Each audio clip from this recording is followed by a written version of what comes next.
শুধু ইস্টবেঙ্গল, মোহনবাগান বা মোহামেডান নয়, ডার্বির উত্তেজনা এবার ছড়িয়ে পড়তে পারে বারাসাতেও। শুক্রবার বারাসাতের বিদ্যাসাগর ক্রীড়াঙ্গন নিয়ে এমনই আশার বার্তা দিলেন রাজ্যের ক্রীড়ামন্ত্রী অরূপ বিশ্বাস। কলকাতা ফুটবল লিগের ম্যাচ আয়োজন সংক্রান্ত এক জরুরি বৈঠকে অংশ নেন তিনি। উক্ত বৈঠকে আরও উপস্থিত ছিলেন রাজ্যের খাদ্য ও সরবরাহ দফতরের মন্ত্রী রথীন ঘোষ, সাংসদ পার্থ ভৌমিক, জেলা পরিষদের সভাধিপতি নারায়ণ গোস্বামী, জেলা শাসক শরৎ কুমার দ্বিবেদী, বারাসত জেলা পুলিশ সুপার প্রতীক্ষা ঝাড়খড়িয়া, বারাসত পুরসভার চেয়ারম্যান অশ্বনী মুখার্জি এবং অন্যান্য প্রশাসনিক আধিকারিকরা।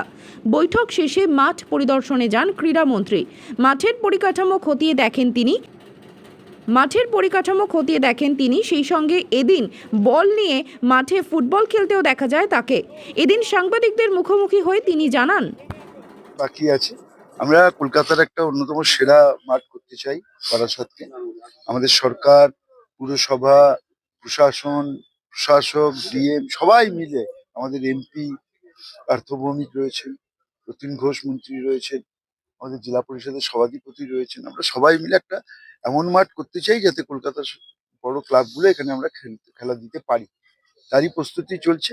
আশা করছি আগামী এটা জুলাই মাস, সেপ্টেম্বরের ফার্স্ট উইক থেকে এখানে আমরা বড় ম্যাচ দিতে পারবো।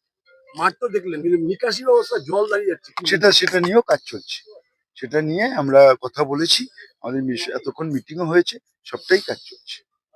ঘাসের গভীরতা আপনি দেখলেন, সেগুলো কি সব ঠিকঠাক? একদম ঠিক আছে, মোটামুটি আমরা দেখিনি 3.5 ইঞ্চির উপরে যদি ভার্টিক্যালি চলে যায়, আর স্ট্রেটও যায়, তাহলে আমরা দেখিনি যে মাঠের গ্রিপটা এসে গেছে।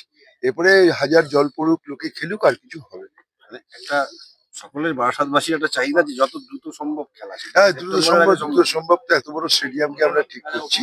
আমাদের দৃঢ় বিশ্বাস, আমরা সেপ্টেম্বর থেকে বড় খেলা দিয়েই শুরু করতে চাই। ডার্বি ম্যাচ কি হবে? বড় খেলা মানে কি হয়?